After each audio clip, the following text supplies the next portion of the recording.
This is the most mysterious mechanical spider in the universe. On its back, there's a barbershop run by a god. The barber Luis is the owner of this shop. It's said that many gods were created through his illusions and transformations. He has existed for even longer than the universe itself. The customers of this barbershop are selected at random by him, but they can't leave without getting a haircut. This is because the door to the barbershop was set by Luis as a gateway to the stars. If someone opens it recklessly, they'll be transported to any corner of the universe, unless they have permission from Luis and his assistant Amy. No one can leave without their approval. Luis doesn't charge his customers for haircuts, but during the process, they must tell an interesting story. It can be a personal experience or a bizarre tale they've heard. As they tell their story, it will appear on the screen and eventually transform into energy that powers the mechanical spider's journey across the universe. But when the customer finishes their story, they'll find that their hair has grown back instantly. If they have no story to tell during their next visit, Luis will throw them into a time vortex. However, the customers who stayed in the barbershop have all become missing persons in the real world. Every day, Amy brings them plentiful food to ensure they have the energy to tell more stories. One day, John had run out of stories to tell, so he decided to share a story about a blue police box that he had seen in a movie. But little did he know, the energy generated by this story was so immense that it summoned the 15th Dr. Jack.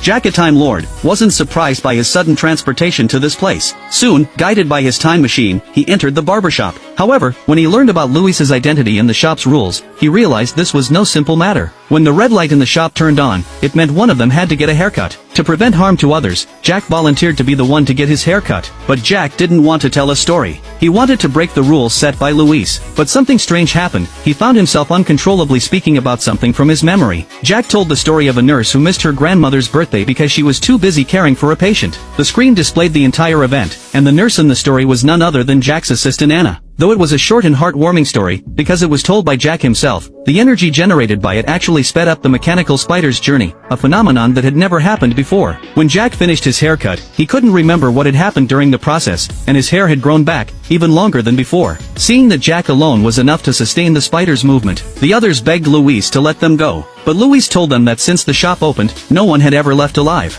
In that moment, their weaknesses as humans were laid bare, and they shamelessly begged Jack to save them. It was as if they had forgotten that just moments ago, they were betraying Jack in exchange for their freedom. But Jack didn't hold a grudge against them. Instead, he discovered something: Luis was not a god, and he had no real divine powers. The legends about him were probably false. When the red light came on again, Jack volunteered to get his haircut once more. But this time, he asked Amy to cut his hair because he recognized her as the youngest daughter of the god Anansi. Once, when playing chess with Anansi had lost and tried to marry Amy off to him, but Jack had refused. The way to leave this place lay within Amy, but Jack didn't know that after he refused to marry Amy, Anansi had given her to Luis. As a result, Amy had long harbored a grudge against him.